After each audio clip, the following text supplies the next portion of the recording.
Vidas negras importam. Sem promessa, Esmeralda Ribeiro.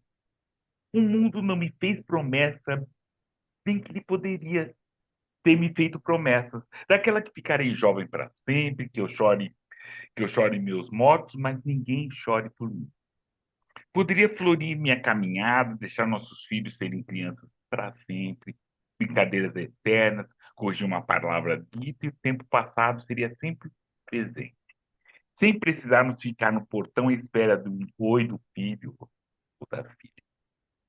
Bem que o mundo poderia ter me feito promessa, a fim de me dar poderes para eu prender minha juventude com as mãos, apesar da melanina ajudar a enganar os olhos dos outros. Queria o corpo antes magro, sem que a acumulação do tempo transformasse em outra pessoa. Poder revestir de coraça a pele de jovens negros. Assim, sob a proteção, nenhuma bala poderia lhe ferir, que chorasse, somente de emoção, por algo que tocasse os nossos corações. Bem que o mundo poderia ter me feito promessas, a de garantir meu lugar de negra empoderada, com poder no mundo tecnológico, no mundo business, na felicidade, fosse um traje unissex real, vestindo minha opção sexual ao natural. Não. O mundo não me fez promessa. Por isso, às vezes, me recuso a atravessar a ponte porque minhas pernas ainda estão lentas. Cada dia contando os passos, me recuso a atravessar a ponte. Será que o beijo de longe, embaçado, é realmente o beijo? Sem promessas. Esmeralda Ribeiro. Salve, meu nome é Plínio Camilo, eu tenho prazer de apresentar Nota de Escurecimento Gerações. E hoje eu vou oferecer essa conversa, essa importante conversa para Jorge Coutinho e Esmeralda Ribeiro. Nós estamos aqui com Maria Luísa Eisenstein. Acho que eu falei certo. Maria Luísa, bem-vinda, querida. Ei, Oi, tudo bem? tudo bom, querida? Como está? Super. Agora eu tô ótima. Ouvir Esmeralda Ribeiro é sempre um prazer. Não é, querida? Não é? Eu acho que é a sua Maravilhoso. câmera. Você ligou sua câmera, querida? Pronto. Bom, Agora liguei. Tá me vendo? agora Ah, que estou beleza. ouvindo. Agora eu tô aqui. Maria Luísa, por favor, se apresente, por gentileza. Imagina. Eu te agradeço. Primeiro, quero agradecer muito pelo convite. Estou muito feliz de poder participar com você. É uma honra. É, eu sou Maria Luísa, como você bem disse. Sou professora.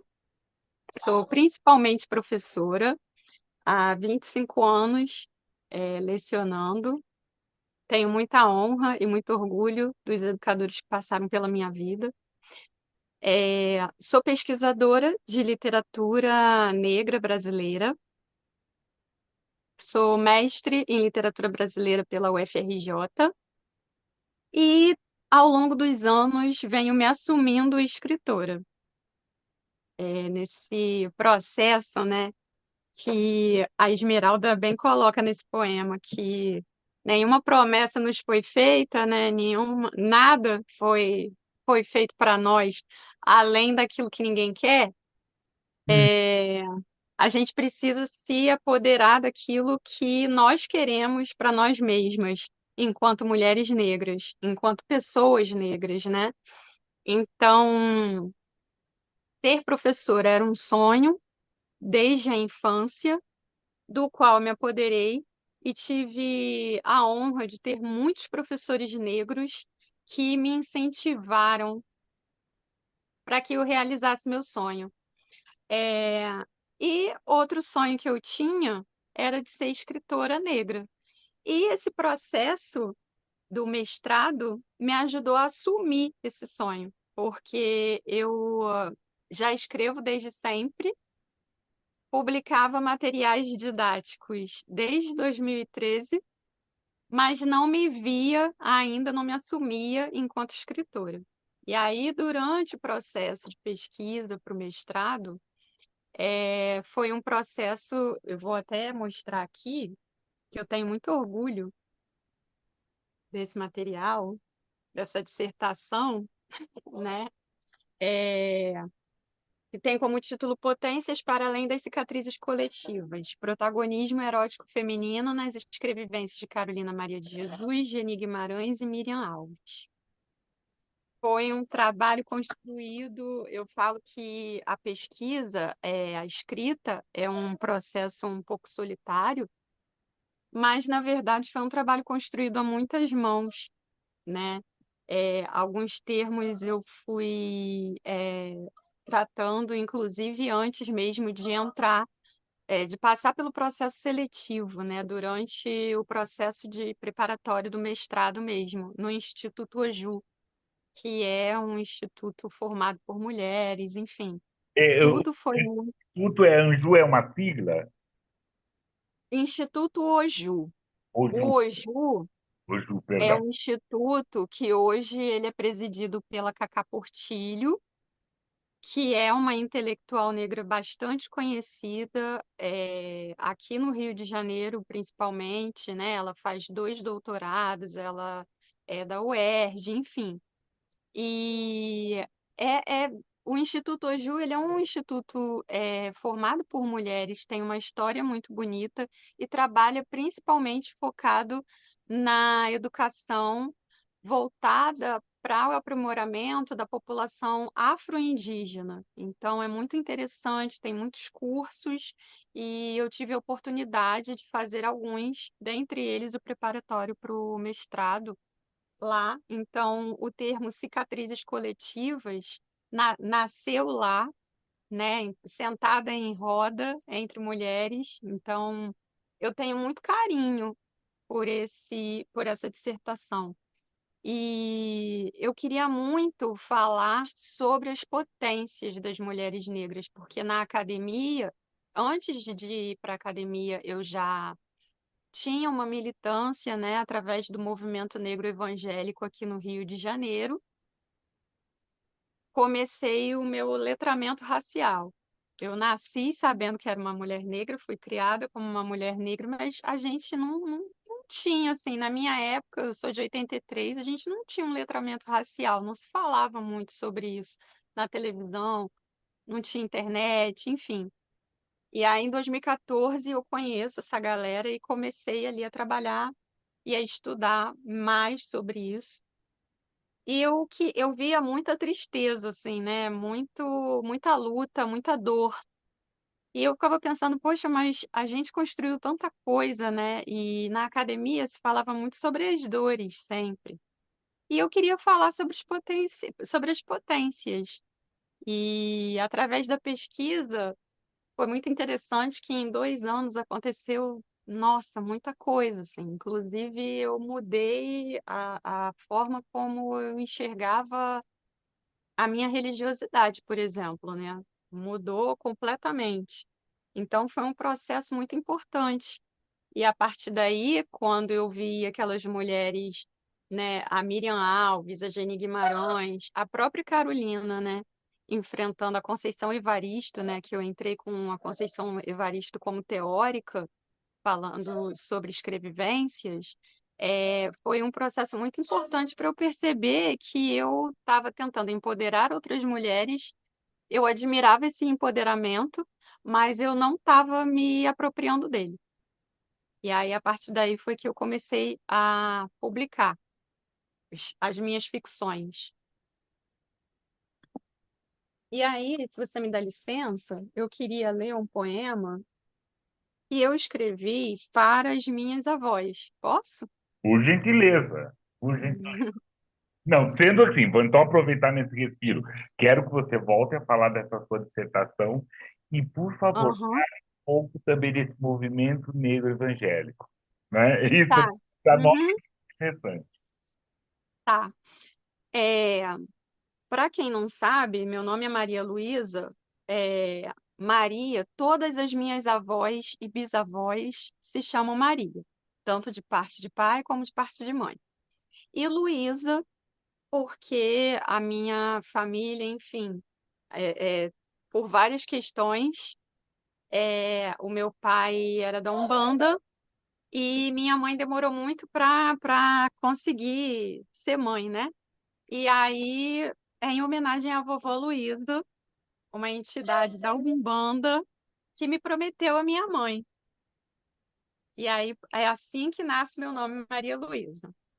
E aí eu escrevi esse poema muito pensando nessa minha identidade, né, de Maria. O título é Mais uma Maria. Maria Paula Benzedeira, com mãos cheias de graças, foi a primeira que nos abençoou. Maria Augusta seria o irmão. Vieram de muito longe. Novo destino traçado, nova vida, nova missão. Maria dos Anjos pagou um preço alto, curou no seu próprio ventre as dores causadas pelo colonizador. Maria Antônia fez o contrário, com muita liberdade, seus seios nos alimentou. A outra Maria abdicou do nome, traçou novos rumos, escolheu o caminho pelo qual andou. Diferente foi sua história, pois através da maternidade, nesse mundo se afirmou. Eu sou mais uma Maria, construtora de minhas próprias pontes. Curo-me ressignificando as memórias de dor. Para cada batalha tivemos uma vitória. Cada momento de solidão serviu para a execução daquilo que foi sonho, e hoje é presente provedor. Agradeço a cada uma pela independência recebida, e de posse dessa liberdade peço a bênção de minha mãe e minhas avós queridas. Nos protejam, mulheres benditas, em nome do sagrado amor, dono da vida.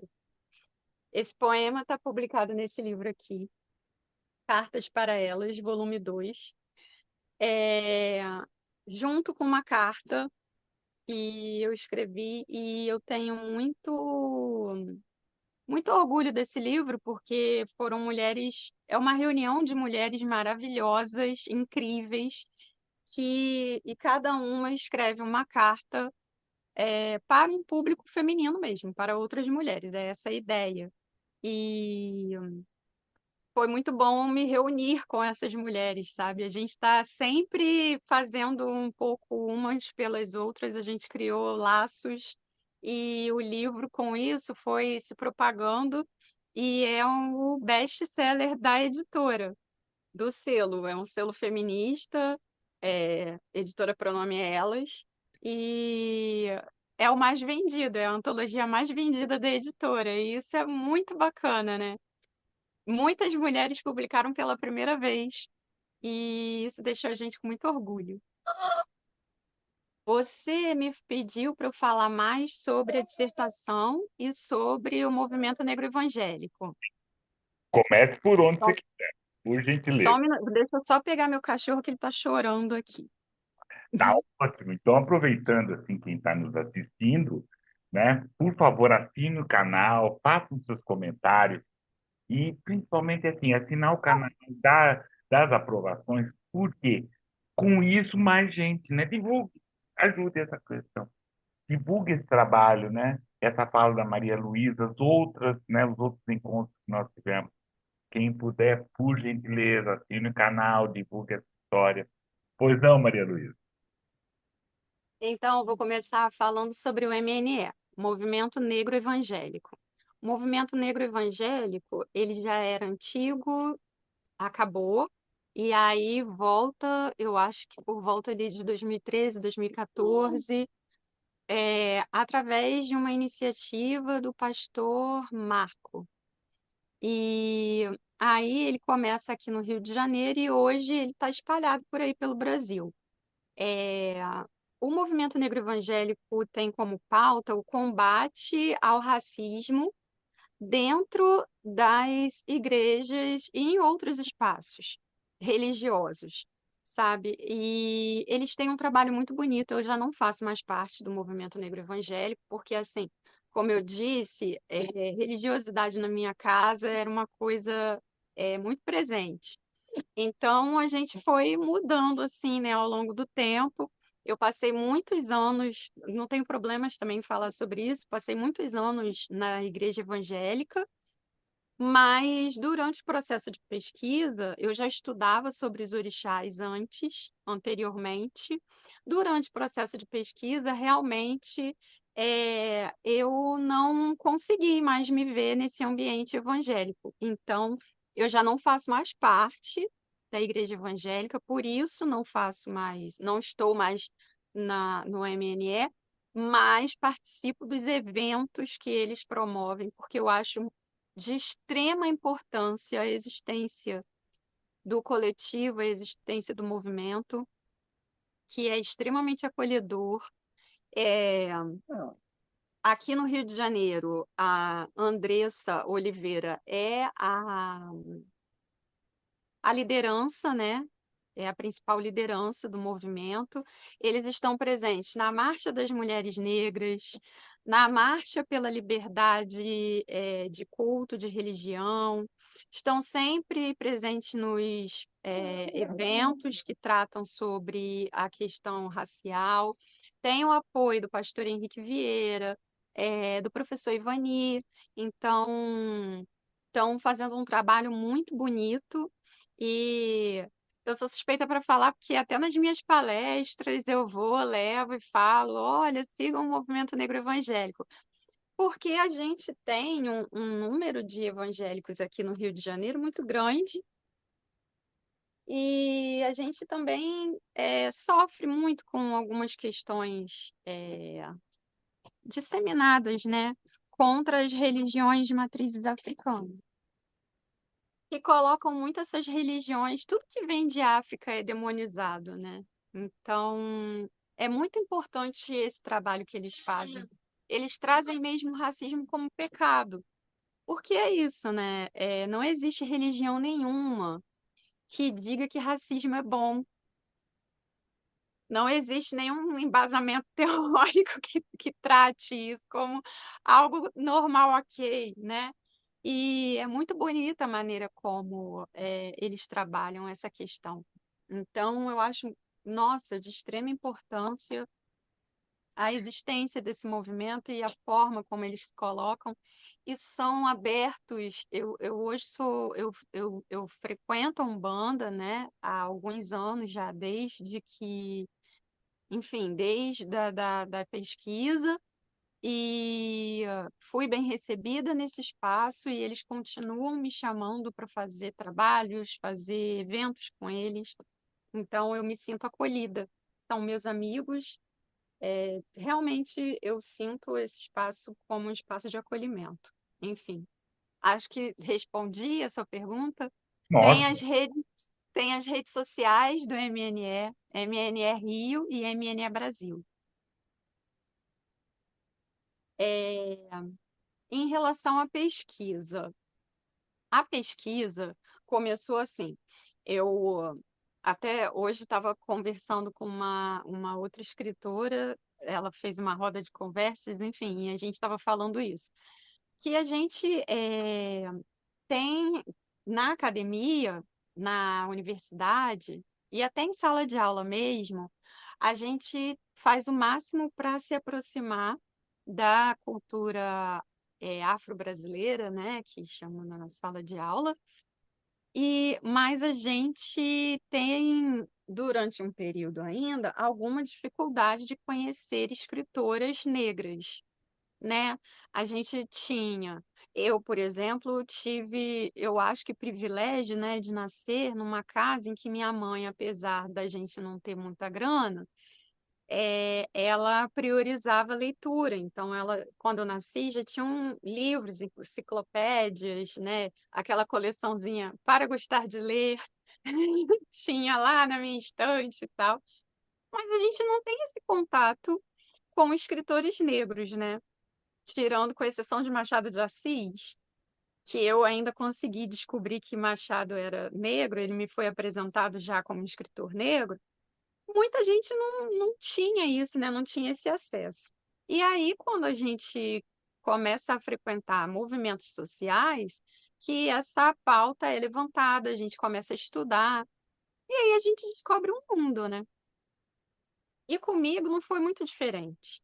Eu descobri Frantz Fanon, Lélia Gonzalez, Beatriz Nascimento, né? A Grada Quilomba, enfim, fui descobrindo essa galera. Aí eu já estava, quando eu não era pesquisadora, eu fiz universidade privada, mesmo para começar a dar aula e trabalhar. E aí, em 2017, 18 por aí, eu fiz um projeto na escola. Ah, vamos fazer, todo mundo fazer vestibular e tal, aquele projeto de produção textual, enfim, para todo mundo passar na redação do Enem, né? E os meus alunos, sei lá como, porque aluno é terrível mesmo, eles descobriram que eu tinha tirado uma nota muito boa no Enem. E aí, não, e eu tinha, já comentava com eles, porque eu fiz um plano de carreira com eles. E aí eu peguei o meu plano de carreira e fui mostrar para eles, né? Enfim. E aí eles falaram, professora, mas como assim? A senhora queria ter feito faculdade de espanhol, não fez. Agora a senhora tem nota para passar. E aí, assim, muito por incentivo deles e para incentivá-los também, fui para o UFRJ fazer espanhol.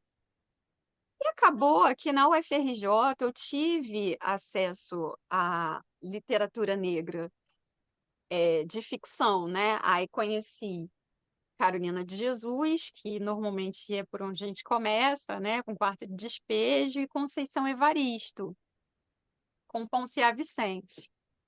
E aí fui lendo Carolina, fiquei apaixonada pela Carolina. A Carolina, eu não conhecia minha avó materna, e quando eu li Quarto de Despejo, para mim ficou muito assim marcado na minha mente, como se fosse um livro escrito pela minha avó, me aconselhando mesmo, sabe? Foi essa sensação que eu tive. Então, eu tenho um carinho com a Carolina, até pela história de vida dela, que se aproxima da história de vida da minha avó, das minhas avós, né? Minha família materna, eu falo assim que eu venho de uma longa linhagem de empregadas domésticas. E eu consegui vencer, furar essa bolha de alguma forma, graças a elas, né, que não desistiram. E aí eu tinha esse carinho com a Carolina. A Geni eu descubro na universidade através da minha orientadora, que é a Anélia Pietrani. A Anélia trabalha poesia, pesquisa poesia, e ela me apresenta a Geni. Eu me apaixonei pela escrita da Geni, porque, diferente da Carolina, que vem com uma escrita potente, mas com muita amargura, né? Muita dor, muito sofrimento, muita luta. A Geni traz isso com uma doçura, na literatura infantil, que eu não sei se eu consigo dizer, por exemplo, que A Cor da Ternura é uma literatura infantil, né? Porque eu acho de uma maturidade e, ao mesmo tempo, atende tão bem a 10639 e é anterior, né? E aí eu começo a pensar nessas mulheres, tanto nela quanto na Conceição, que são professoras, de formação, eu começo a pensar nesse conceito, como era esse ambiente, né? E aí descobri o quilomboje. E me apaixonei pela história do quilomboje. E aí fui descobrir o professor Cuti, literatura negro-brasileira, e fui ler conceito, e fui ler a poesia dele, né? Também a ficção dele também, achei o máximo. E nesse enredo aí, como eu fui pesquisando, conheci Miriam Alves através de um aluno. Eu cheguei na escola, né? E aí a gente começa a pesquisar, e a gente começa a conhecer, e a gente começa a levar para a sala de aula. Cheguei na sala de aula, um aluno virou e falou: Ah, professora, a senhora conhece a Miriam? Aí eu falei assim: então, eu só ainda não parei para ler nada dela e tal. E o menino pegou e falou assim: Não, mas tem esse livro aqui. Uma coisa rara, porque assim, a gente não tem tantos alunos em sala de aula que tenham livros físicos. A maioria deles lê muito pela internet, né? Enfim. Aí ele pegou um livro e falou assim: Aqui, ó, e me deu, e era Maréia. Aí eu falei: Você tá me dando, tá me emprestando? Aí ele: Não, não posso emprestar, não, porque esse livro. Aí eu falei: Tá bom, anotei e comprei o livro. E aí eu me apaixonei pela Maréia, pela personagem. A Maréia falava muito sobre mim. Então aí, ali, eu acho que eu fechei o meu grupo de protagonistas, sabe? Porque era isso. Se eu queria falar de potência, para além das dores que a gente enfrenta, para além do racismo, eu acho que a Maréia estava fechando com chave de ouro, porque a Maréia fala muito sobre nós, sobre a geração que teve acesso à academia com mais facilidade, né? Digamos assim. É, e ela consegue, ao contrário da Carolina, que a Carolina vive uma solidão ali no diário dela, nos diários dela, ela fala muito sobre o lugar de solidão da mulher. E a Audre Lorde, e eu uso a Audre Lorde para falar sobre o erótico, né? E a Audre Lorde também fala muito dessa questão da solidão, né, como estratégia. E eu acho que a Carolina utiliza muito bem dessa solidão como estratégia para sobreviver naqueles espaços pelos quais ela percorre, né? Porque o interessante do quarto de despejo é que ela percorre vários espaços e ela consegue entrar e sair de todos eles. Enquanto que a Maréia, ela só com o talento dela, a Miriam Alves, ela traz muito nos contos dela a questão da vingança, da morte, né, do assassinato, enfim. Mas em Maréia, a Maréia não suja as mãos dela em absolutamente nada, né? Só o talento dela, a existência dela já é uma vingança.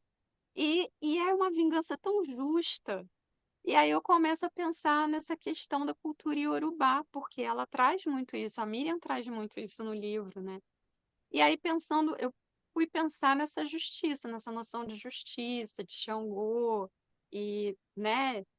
E aí foi assim que a pesquisa foi andando.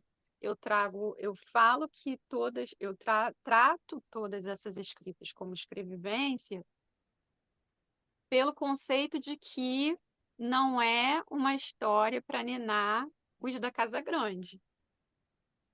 Não são histórias para ninar os da Casa Grande, mas são histórias que trazem muitas verdades para nós e não se trata somente daquela protagonista, né? Eu acho que elas trazem muito essas duas alegorias que a Conceição utiliza quando ela fala de escrevivência, que é a Mãe Preta e os abebés de Oxum e de Iemanjá, que são espelhos que não nos encarceram para a gente pensar só em si mesma, né? Fala do coletivo. Então, achei que elas eram protagonistas que abarcavam exatamente aquilo que eu queria falar, que eu queria pesquisar, que eu queria trazer para minha pesquisa. E foi durante um período de pandemia também, então eu achava importante a gente trazer positividade para isso tudo de alguma forma sem cair no clichê da resiliência, porque com sinceridade eu nem gosto muito dessa palavra, porque eu acho que às vezes essa palavra resiliência, ela coloca a gente num lugar daquele que suporta tudo, de que é mais forte do que todo mundo, e não é para ser isso, não é para ser assim. E aí durante as aulas, como a gente fazia aula online durante esse período, eu escrevia poesia. Foi aí, porque até então eu só escrevia crônicas. Eu sempre escrevi, eu comecei escrevendo quando era criança, porque eu sofria. Hoje chamam bullying, né? Mas eu acho que eu sofria racismo mesmo na escola, sabe? Assim, eu sofria muito racismo na escola. Eu era muito solitária no colégio.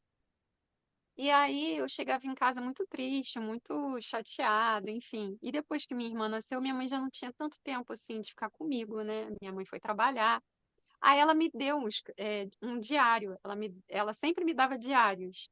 E aí nos diários, às vezes, eu não escrevia histórias que tinham acontecido comigo, mas eu escrevia a minha versão de como eu gostaria que tivesse sido.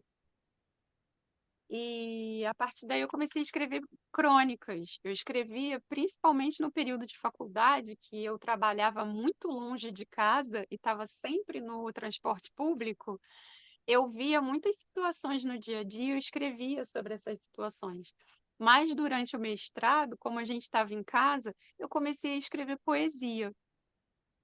E aí foi um processo diferente dentro dessa minha escrita, assim. Foi uma coisa que mudou e que foi me incentivando também a participar das antologias, porque a gente não tem muitas antologias de crônicas, mas a gente tem muitas antologias de poemas. Então começou ali, assim, eu comecei a me sentir mais incentivada também a participar das antologias e publicar por conta disso. E minhas amigas também me incentivaram muito, sabe? É muito bom você ter um grupo de amigas, assim, quando você chega num lugar que não é muito preparado para você, e aí a gente se reuniu assim. Fizemos uma reunião de mulheres negras naquele momento ali no mestrado, todo mundo mestrado e doutorado, trazendo teorias que até então não eram tão abarcadas pelos professores. E a gente conseguiu conquistar um espaço, assim, fazer um entrosamento, ter uma amizade que a gente tivesse coragem de mostrar uma para outra aquilo que a gente fazia, sabe? E isso foi muito importante também. E ótimo. Enfim, acho que é isso. Então, eu vou pedir um intervalo para você, mas antes desse intervalo, eu queria mais um poema seu, por gentileza. Hum, claro. Eu falei da Ponciá, né? Da Ponciá Vicêncio. A Ponciá foi uma personagem que mexeu muito comigo. E aí eu fiquei durante bastante tempo tentando digerir a Ponciá, porque a Ponciá mexeu muito e me fez me enxergar muito. Daí eu publiquei esse poema, foi o primeiro poema que eu publiquei, que eu escrevi para Ponciá. Contas são como grãos de areia. Uma singela homenagem a Ponciá Vicêncio, que existe ou existiu em cada uma de nós, e a todas as poetas que reexistem. As contas que eu carrego comigo contam as lágrimas que eu despejei, contam histórias, sorrisos, amores que eu deixei. Conta o sangue, a dor, a memória do que nunca veio. Contam o amor pelo fruto que eu anseio. Contam a loucura que insiste em ficar. Contam as histórias que ainda nem vivi, mas estão aqui e vão ficar. Contam a busca pela memória, o resgate, a ancestralidade. Contam quem eu fui, quem me fez, quem resistiu à viagem, quem me rendeu. Ótimo, querida, ótimo, ótimo. Estão pedindo essa licença, né? Aquela mesma informação para todas e todos que estão nos assistindo. Assine um canal, vamos lá conversar, façam todas essas. Né? Esteja por perto, né? Fale, né? Fale da gente, por favor, fale da Maria Luísa, fale do Plínio, fale do nosso crescimento, fale dessas coisas. E aí nós estamos nesse momento da estante preta, e até peço para você, Maria Luísa, se tiver algum comentário dos livros, por favor, faça. O primeiro Pode deixar. da Estante Preta é Homens Pretos Não Choram. Autor Stefano Volpe, editora HarperCollins, né? Foi publicado em 2022. Tem um trecho que é bem interessante, que é chá de afeto preto para meninos pretos. Ingredientes: 500 gramas de afeto, uma xícara de olho no olho, uma visita para reconhecimento do ambiente, uma dose de autoanálise, uma gota de lágrima, calor humano a gosto. Modo de preparo: junte tudo e entregue a seu filho por 5 minutos. Converse, finalize com um abraço e deixe que o menino veja o quanto você está disponível para que der e vier. Palavras são necessárias para curar as dores do coração. Esse é um trecho, né, um dos trechos dos diversos contos desse livro, né, que é uma publicação que teve o prefácio do Jefferson Tenório, tem toda uma outra preparação, né? E uma síntese é: o homem negro tem espaço para ser vulnerável. Esse homem pode chorar e existir ao mesmo tempo. Com 3 contos inéditos nessa nova edição de Homens Pretos, não, choram, Stefano joga a luz sobre as feridas e os medos e a solidão do homem, sobretudo o homem negro. para buscar respostas sobre uma sociedade incapaz de compreender a vulnerabilidade e as sutilezas que vão além da imagem que constrói as pessoas. Essa é uma primeira dica. Tem alguma coisa para falar desse livro, Maria Luísa? Eu acho esse livro incrível, porque ele é de uma sutileza e acho que é bastante importante a gente pensar no lugar de fragilidade do homem negro, né? E o Stefano consegue fazer isso de uma forma muito humana, não colocando retirando mesmo esse homem negro do lugar marginal e colocando no lugar de quem tem direito, tem prioridade, em ser sensível, em demonstrar fraqueza, em demonstrar dependência em algum momento, em certos momentos, né? Que eu acho que a sociedade patriarcal retira isso, principalmente do homem negro. Com certeza, Então, com certeza. É uma outra luta, né? Então, isso que é interessante, hum, importante da gente frisar, é interessante esse livro e essa ideia, né? Homens com pretos. vários perfis de homens também, eu acho isso também interessante, né? Que ele Não, traz vários perfis diferentes. e é essa história, somos negros, mas não somos iguais, e essa nossa E, diferença que nos compõe, que nos abrilhanta. Então, isso é muito interessante, né? Isso é muito importante sim. para a gente frisar. Então, essa é a nossa primeira, né, orientação, dica, palpite completamente descartável, né? Homens pretos não choram, do Stefano Volpe.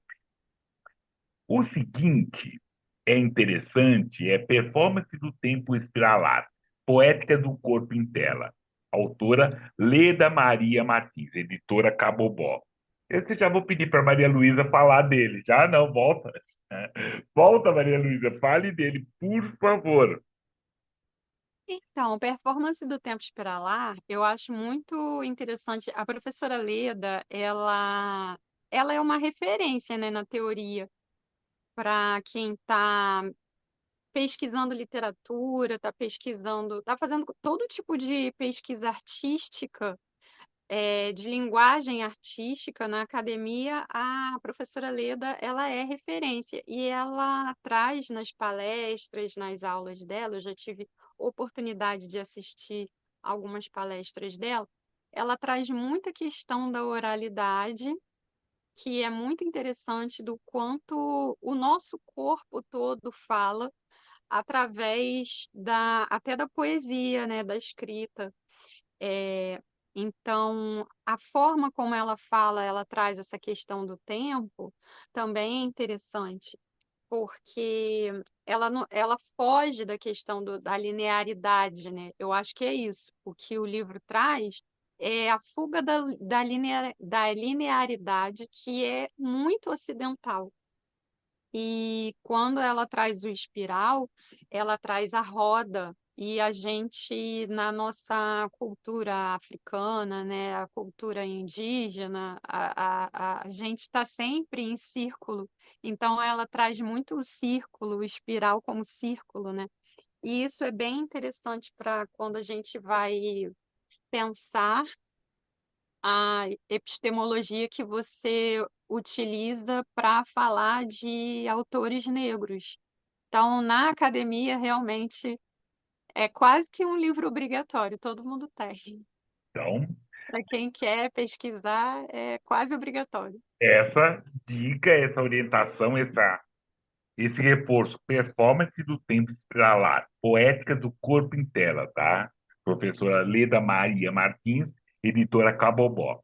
Finalizando esse que está aqui no forno, tá assim, estamos lançando há muito Rosas para Marielle. Esse é um contos, crônicas e poemas, né? Que, como o prefaciador, né, fala que é o Anelito, que fala que é um movimento, né, que vem de uma instância individual, a pessoa negra da Marielle, mas vai para esse coletivo, vai falando dessa vida, vai falando dessa situação, tem os resgates, né? os avanços. É uma obra, é a primeira do selo Nota de Escurecimento, que também é uma editora, como todas e todos sabem, organizado por mim, Plínio Camilo, né? E pela editora Imensa Editorial com o selo Nota de Escurecimento. Rosas para Marielle, as interessados nos procurem. E é isso, né? Aquela ideia, aquele pedido de, por favor, assinem o canal, divulguem essa história, divulguem essa conversa, divulguem essas orientações. Continue, Maria Luísa, por gentileza.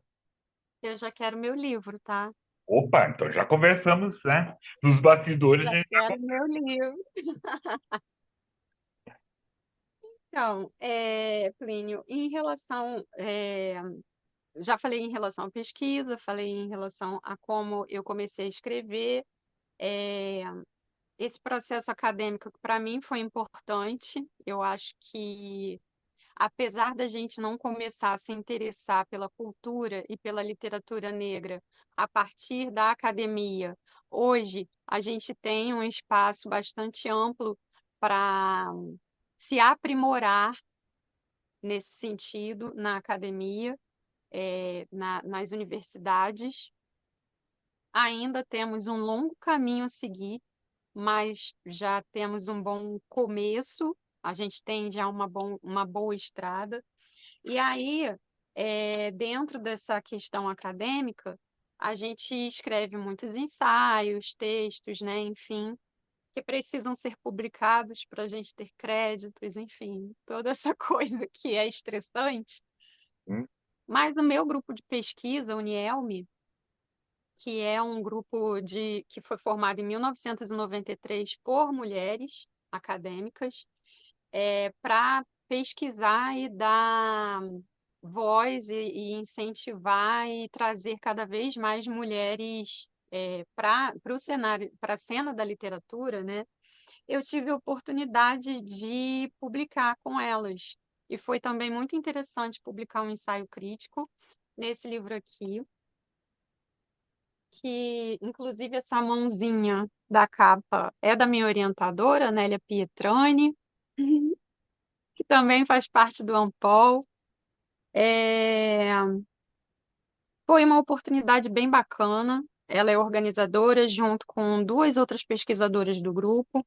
E aqui eu faço ensaio crítico sobre a Geni Guimarães, que foi também nossa, um amor com a gente. Me concedeu entrevista. Foi muito bacana pesquisar a Geni e a Miriam, porque elas são muito acessíveis, que também para mim foi um diferencial descobrir escritores negros que são acessíveis, né? Não estão ali no Olimpo, né? Não temos como falar. Não estou em Orum. É, foi diferente, né? É diferente. A gente tem acesso a essas pessoas. E quando eles fazem eventos de lançamento dos livros, a gente está lá e eles falam com a gente. Eu tive lá no lançamento esse ano do Cadernos Negros e consegui falar com o professor Cucci, com a Esmeralda Ribeiro, enfim. Todo mundo fala com a gente normal, né? Ninguém não tem segurança barrando, enfim, é tão diferente, né? Se sente tão acolhido. Então, foi uma satisfação muito grande também. E aí, esse ano, e aí eu parei de escrever, de publicar. Não parei de escrever. Escrever, eu escrevo todos os dias. Eu tenho o hábito de escrever até no celular. Eu não pesquiso com microfone, né? A minha mãe ri de mim, que ela usa o Google. Ela vai lá no Google, fala Google, não sei o que, não sei o que lá. Parece que ela tá falando com a Alexa, sabe assim? E eu não faço isso. Eu escrevo até para fazer minhas pesquisas, assim. Então, eu escrevo todos os dias. É um hábito que eu tenho. Mas esse ano eu ganhei um presente, para mim foi um presentaço, que eu tive uma poesia selecionada no Prêmio Conceição Evaristo de Literatura da Mulher Negra, que deu origem a esse livro aqui. É, é uma coletânea linda, tem a coletânea de poesias e a coletânea de contos, com mulheres maravilhosas. incríveis, escritoras que já têm livros publicados e outras que estão iniciando também. Eu gosto muito de trabalhar, de publicar antologias por conta disso. A gente acaba conhecendo mulheres maravilhosas e eu gosto de ter esse contato com outras pessoas que estão ali no mesmo corre que eu. Muitas delas são educadoras também, são professoras. E foi a primeira vez que eu publiquei numa antologia exclusiva de pessoas negras, assim, só com pessoas negras. Então, para mim, foi assim como receber uma medalha olímpica, sabe? Eu fiquei muito feliz, muito honrada, de participar.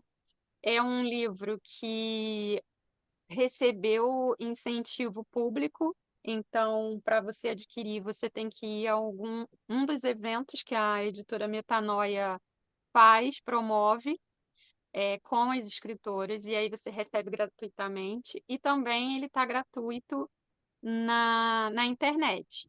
Lá na minha página, lá no meu Instagram, tem o link para aquisição de todos os livros e tem o link da dissertação, que é pública, e do livro também, que é de domínio público, a partir de agora é de domínio público, né? E vai ser distribuído nas escolas do município do Rio de Janeiro e em versão em braille, adaptada para, enfim, tá muito bonito. É um projeto muito bacana. É a segunda edição e eu me senti muito honrado, assim.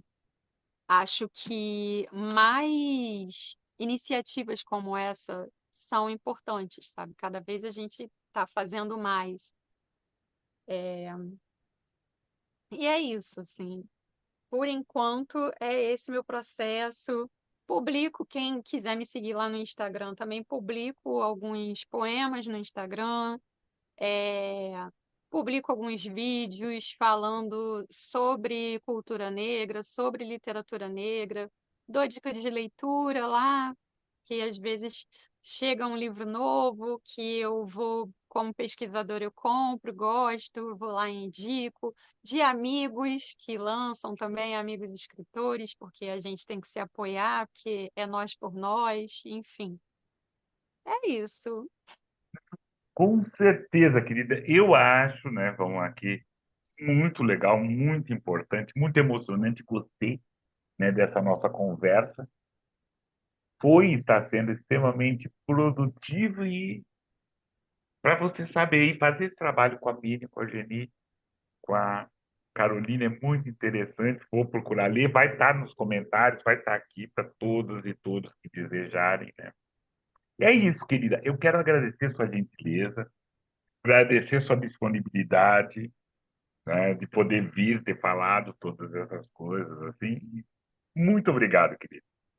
Imagina, eu que agradeço a você, admiro o teu trabalho e vou reforçar, sigam a página, sigam o canal no YouTube, porque tem material maravilhoso, inclusive para gente que pesquisa. Não é, tive a sorte, tive a generosidade de muitas pretas e muitos pretos aqui virem parar e fazer essas conversas. Agradeço a presença, Maria Luísa, de todos e todos que estão assistindo. Assine o canal, deixe seus comentários, porque precisamos. Quanto mais comentários, mais vai mexer com essa situação. E é por aí que a gente tem que fazer a diferença, de mexer. Os vídeos são melhores? São maiores? São. Você não vai fazer uma coisa de, né, não é droga. É essa nossa literatura que é feita de sangue, de pele e de vivência, ela não cabe, né? Não é para distrair, né? Nossa literatura não é para distrair, não é para É isso. é para incomodar. Hoje, hoje eu estava na UFRJ e teve uma roda de conversas com uma escritora que acho que seria, não sei se você já teve a oportunidade de trazê-la, mas seria legal, Elaine Fernandes. E Não, aí vou procurar. E aí, a gente estava falando muito sobre memória e ancestralidade, e ela traz muito a questão da memória que a gente constrói de escombros, né? Eu acho que a literatura negra ela vem como um cimento para colocar esses escombros nos lugares e construir uma estrada bacana para a gente conseguir, enfim, refazer Palmares. Com certeza. Refazer Palmares, refazer vários lugares, refazer o Congo aqui, Angola, o Valongo, vários lugares que nós fizemos, né? Precisamos refazer. Essa eu acho legal. Essa nossa literatura não é para distrair. Maria Luísa, muito obrigado. Agradeço a todas. Até. Tchau.